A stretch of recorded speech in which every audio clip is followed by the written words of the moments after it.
Good day and welcome to another week of A Week at the Plot. And today is the start of the big cover up. And I'm not talking about things that I don't tell you about here, because I tell you about 99% of what goes on. What I'm talking about is covering the beds for the winter with cardboard. And I got out quite early, I haven't even shaved yet, and walked the streets of where we live. And you know what? It was a pretty sorry sight in terms of cardboard. Maybe the amount of big ticket items that produce that cardboard that aren't being made and bought at the moment is a sign of our economy. But having walked 6 streets around us, I found that one big piece of cardboard. Two pieces, so it was a box, so it was two pieces. And of course I did what I always try and do, which is take all the sticky tape and all the labels off when I get it, so that I don't throw things into the shed or place them into the shed, and then when I come to use them, they've got all the sticky tape on, because many boxes, that sticky tape is plastic and it will take, well, millennia to break down. So you will be digging in a bed in a few years time, the cardboard will all have gone, and you'll come up with a long line of sticky tape because it's plastic and it hasn't broken down. There are some sticky tapes now sold by For Earth's Sake, I know, which are made of paper and they just biodegrade just as quickly as the cardboard does. But I don't see them often, and I don't think the one I've taken off was. And also I've used some Naked Wine boxes. Naked Wine is a brand, and they have a big blue bit of plastic around to strengthen the box, so I've had to take that off and have started covering the where the butternut squash were. So yes, it's the big cover up, but not quite so big, as I say. I mean, usually I'll go around and I'll have to come down here 3, maybe 4 times, because I've got loads of cardboard. But yeah, and in fact I met somebody else, I met another plot holder as I was walking the streets, and she was on her way down here with a cardboard box, and I said, "Oh, well done on finding your cardboard box." And she said, "Have you been looking? There's hardly any today." And as I said in last week's A Week at the Plot, today, Monday, is our recycling day where we live. So there's usually loads of cardboard boxes that have been put out, usually folded up rather than put in the big bin, and they're easy to take. There was one other that I did find, but because it's been wet, when I tried to pick it up, it just disintegrated, and I thought, no. So actually I thought, I'm not going to leave it like that. I actually put it into the person's recycling bin. So it made the job a bit easier for the recycling refuse people that pick it up from our borough. So yeah, I'm going to have to keep my eye out for cardboard. I know one of the other plot holders here, she gets the what are they? She gets them from Lidl, and they're like pallet separators. So when they put, I think it's cordial and juices and things like that onto a pallet, they put a pallet-sized cardboard separator between each of the layers of bottles. And she pops to Lidl and does that. And I might see if she's done a run, because if she's done a run, I'll ask her if I can do a run. But if she hasn't done a run, I wouldn't want to go and take her cardboard supply. But yeah, and of course many of these places, they have got big crushers, cardboard crushers, so they crush the boxes on site, and they get all strapped up and then taken away. As you can see, the sun is over there. It's about 9:30 in the morning now, and the sun is up and lovely, and there's lovely blue skies, and yeah, but much to do down here. Of course, I've got the usual dilemma as well, that I've noticed that there's dead nettle flowering, which I think is earlier than normal, and that of course is a great wildflower. It's a great resource food for bees at this time of year and other pollinators as well. And I think I'm going to have to put cardboard around it to let those patches grow. They're quite easy to take out. I mean, they're very easy to take out, but I don't want to take a food source that is going to deliver food for pollinators for a good maybe 3 or 4 months. I don't want to rip that out or cover it up. So I think when I am doing part of my cover up in the butternut squash bed, I'm going to tear cardboard so that it sits underneath the dead nettle. I mean, a pain in the bum, yes. And I've already taken out most of the perennial weeds from that bed. I said that last week. So any of the other weeds there are annual weeds. So I'm quite happy to smother the annual weeds because they're not going to regrow next year underneath that cardboard, and as the cardboard decomposes and we start planting into it, they're not going to come back. The perennial weeds will, and the dead nettle I want to keep. So what I'm doing in that bed is I'm just smothering the growth in that bed, including the butternut squash plants, with cardboard, and then I'm obviously weighting the cardboard down. In the bed that you saw me put in the raised bed behind me, I just put one of the trays down with plants in, because that raised bed, because the compost is about 8 inches below the top, and because it's raised, the wind tends to skip over it, so it doesn't blow cardboard too much. But on a ground bed, you need to make sure that the cardboard is weighted down in one way or another, otherwise it could blow away. And of course it will break down over the winter. You know, we'll most probably, if we can get the boxes, we'll most probably put several layers of cardboard down over the coming months onto the beds where we're going to put cardboard. Other beds we're going to be growing in, and other beds need a weed. And I need to get back to my desk, back to my desk to do a job for Earth's sake. So I'm going to go and do that. I'm going to enjoy the sun. I'm going to try and avoid walking into the sun, though it's a bit difficult where our house is, because that's sort of where the sun is coming from at the moment. Because I didn't bring my sunglasses because it was so grey when I came out.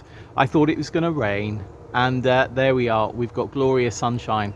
And the rose over there is just stunning. In fact, I'll most probably leave you with just a quick shot of that rose. See you very soon. Bye.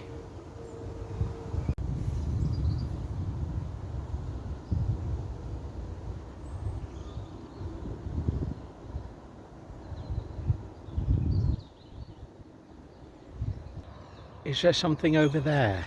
Or is it over there? Where is it? Where is it, Mr. Bengal? Where is it? Says, I don't know. I don't know. I can hear the things and I can smell the things, but I can't see them. I'll go over there. I'll try over there. Yeah, I'll try over there. Good day. Another day, another bed to sort, and this is the one I'm going to be doing today, or at least starting today. The remainder of our tomatoes, these were the Guernsey Island, apart from those down there that fallen on the floor that tasted horrible. I'm not sure what they were, these down here. But yeah, I'm going to start tidying this bed up. Huge amount of frogs now living in this area here. The two ponds, one below ground, one above ground, and into that area behind. Let's just go over there. Yeah, so this can wait for another day, but this I'm going to get on with now. And we've got lots of chicory in here. Look. And I'm sort of thinking, do I take it out? I think what I'm going to do is leave it in down here, and any chicory here, which is here and here, can go there. But actually I'm just going to get the tomatoes out and sort this bed, which will most probably, I think I found some cardboard yesterday afternoon, so hopefully this will be covered in cardboard, because I don't think we're going to use it for growing this side of the new year. Right, Paul, don't just stand here, get on and do stuff. Oh, just seen an autumn raspberry.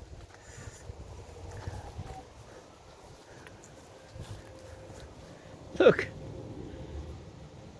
Oh, bless. Anyway, and this is the this is an artichoke, not a cardoon, and I thought it had died, but it's really coming back quite voraciously. And I think I'm going to remove these at some point as well, though they're obviously a home for insects at the moment, so I won't be doing anything silly like burning them. I'll just be putting them onto the top of our pallet bin composter, and then any insects in here can either remain in there over the winter or move on. Yeah, stop chatting, Paul, get on and do that bed.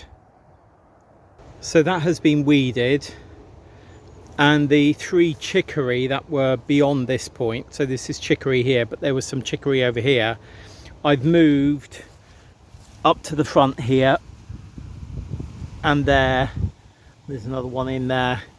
And what I've done is, in this area I've left in dandelions and feverfew, but I've taken out other seedlings that I could see that were coming up, because I'd rather this was a relatively straightforward bed this year. And now I'm going to check out the cardboard to see if I have enough to cover this area. I think it will be a bit damp, so it might end up being patchwork, but we'll see how we do. I decided to use the cardboard that I found yesterday afternoon elsewhere, and use this really wet cardboard that I got months ago, which I'd forgotten about, at the back of the shed here. But it proved to be more of a challenge than I thought. You can see down here bits of cardboard. That's because when I brought this cardboard down, I thought it had paper tape on it, because the tape looked like paper tape, like the one that For Earth's Sake sells. But no, it looked like paper tape, but actually was just brown sort of plastic tape. Yeah, and I didn't look closely enough, so you can see there was some basic white tape here as well. So what I was saying to you the other day about making sure you take the tape off the cardboard before you put it away is so true.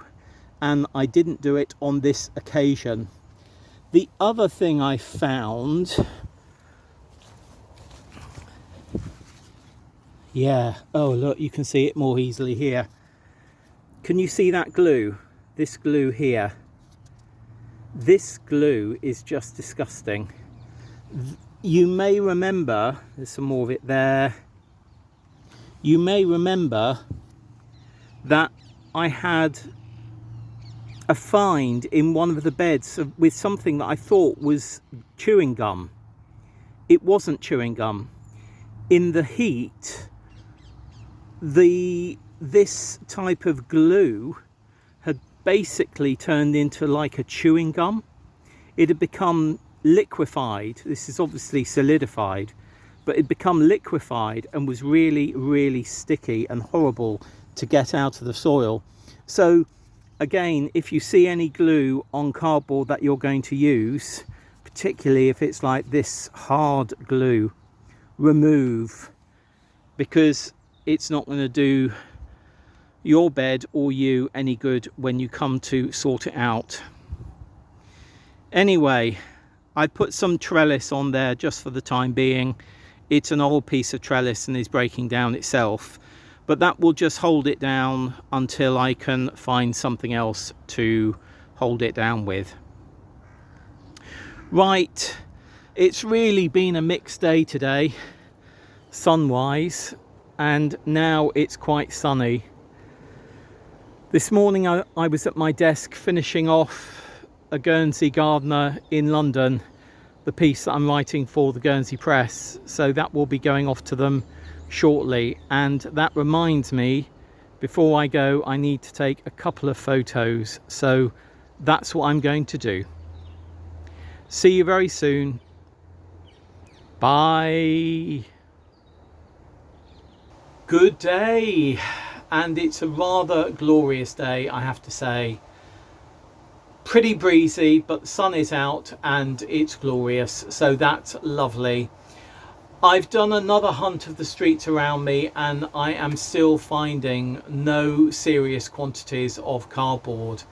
And you know, if I imagine, or remember the number of times I've come down here and seen cardboard at the front of people's houses midweek and thought, oh, I won't take that, I'll leave it for somebody else.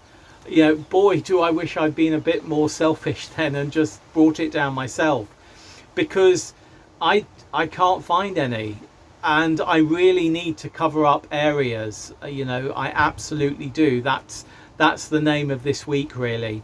So what I have done is I've used an old bit of weed membrane that was under the potatoes that we grew by the sheds on the other side of the plot 2 years ago, or last year in fact, I think it was. I brought that down and put that down on the butternut squash bed, but there's still at least half of that bed that needs covering up. And then there's another bit of tarp which I have used and put at the front by the cardoon, because the growth there is really getting to me. So I put that on top and hopefully it will inhibit weed growth. I mean, at least over the next few weeks, maybe month, before I can get onto it. The thing is, this weather, of course, is fantastic for weed growth. It's fantastic for a lot of things that are growing at this time of year. And where there aren't things growing at this time of year, lots of weed seeds have landed or are landing, and they're going, warm weather, moist soil, lots of sun, let's germinate, let's grow. And of course, that's fantastic for wildlife. You know, we were looking the other day at the dead nettle. You know, that's absolutely fantastic. But to be honest, I don't want it all over my growing space. I don't mind in certain areas, but I don't want it everywhere. So, you know, things need covering up, and yeah, usually I've got a plentiful supply of cardboard to cover them up, but not today, not today.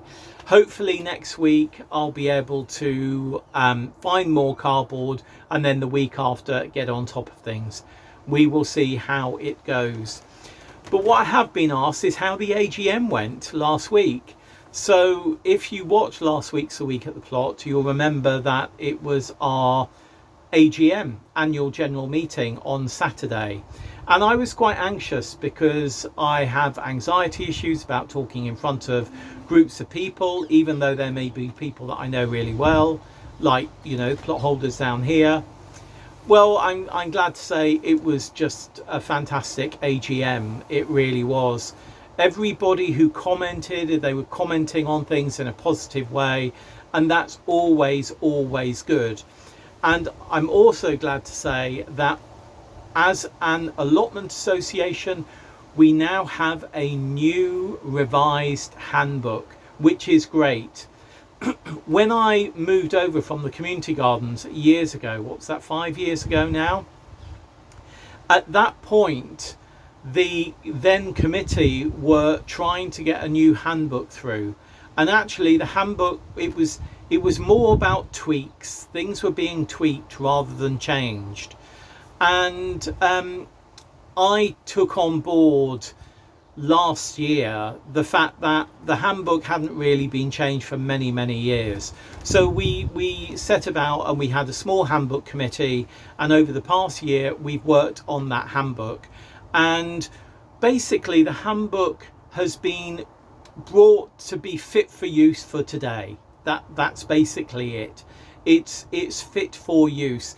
And also, the old handbook was very much about don't do this, don't do that, blah blah blah, where the rewording in the new handbook that we've got is much more positive. It's about what to do rather than what not to do. I mean, there are still some areas where it says, you know, do not bring concrete, do not bring rubble, do not bring soil from your own garden or from other people's gardens. If you're having compost delivered, make sure that it's come from a reputable source, you know, things like that, which are obviously sensible. But the whole handbook has been rephrased, and yeah, it's much more positive. It's also clearer in its presentation, and it gives a bit of background about our allotments, which are now 100 years old. I mean, you know, that's incredible. Our allotments have been formal allotments for over 100 years now. They were signed into actual allotted spaces in September 1922, and it was signed off between the charity and Ealing Council in November 1922. You know, I mean, that's incredible. It had been a growing area with allotted spaces but not allotments since about 1884, so you know, a long time. And then before that it was pasture and meadow for grazing, you know, for cattle and things like that. So yeah, you know, we have an updated handbook, and that is just such a joy. There's a few tweaks we need to make to it, which we will do over the coming, well, we've got a committee meeting in a couple of weeks. After that committee meeting, it will then be signed off by the committee, because we've had the authorization of our membership to do that. So it'll be signed off by the committee and then ready for use, and that's terrific. And then, now that we have the updated handbook, we can turn our mind to our constitution and also to the tenancy agreements that we each as tenants on this site have with the charity of William Hobbain, to make sure that they all dovetail neatly. The revisions that we have been making to the handbook have been with an understanding of what's in both of those other documents, the constitution and the tenancy agreement. So it's now about bringing those two other documents up to date and making them fit for purpose. So yeah, and you know, that was great. I gave a report on the year, and it's really interesting to hear feedback from people saying, oh, I didn't know about that, or I didn't know about this. And then afterwards we had a social which went on. I mean, we usually have a, you know, cheese and wine and nibbles and cake and things for about 45 minutes afterwards. Well, an hour and a quarter afterwards, and I was saying to people, I need to get home, you know, can we all leave please, so that we can pack up and or actually lock up and then all go our own ways back to our own homes. Because as after the social, you know, a good many people started doing washing up and things like that. So it really was a great communal event with people participating in terms of the formal part of the meeting, enjoying the social part of the meeting, and then a good many people helping do the tidying up and the clearing up and the washing up afterwards, and then the locking up.